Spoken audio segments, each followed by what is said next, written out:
समुद्रात वादळसदृश्य स्थिती निर्माण झाली। मच्छीमारांना समुद्रात न जाण्याचं आवाहन त्यामुळे करण्यात येत आहे। ताशी 40 ते 60 किलोमीटर वेगाने वारे वाहणार आहे।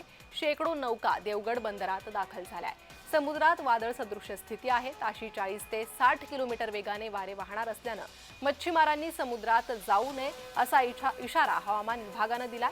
त्यानंतर शेकडो नौका देवगड बंदरात आश्रयासाठी दाखल झाल्या आहेत। आणि याचाच आढावा घेतला आमच्या प्रतिनिधींनी, पाहूया। सिंधुदुर्ग जिल्ह्यात सध्या बघितलं तर उधाणाची परिस्थिती आहे, ती समुद्राला आहे आणि मोठ्या प्रमाणात उधाण असल्यामुळे मच्छीमारांनी समुद्रात जाऊ नये असा इशारा हवामान विभागाने दिलाय। 1 ऑक्टोबर पर्यंत मच्छीमारांनी समुद्रात जाऊ नये।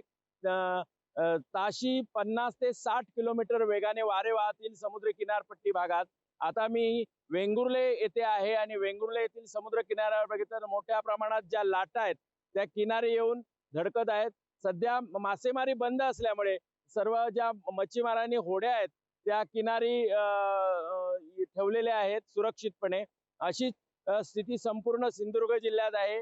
एकंदर पाहिलं तर सध्या हवामान विभागाने अलर्ट दिल्यामुळे 3 नंबरचा बावटा हा सुद्धा लावण्यात आलेला आहे।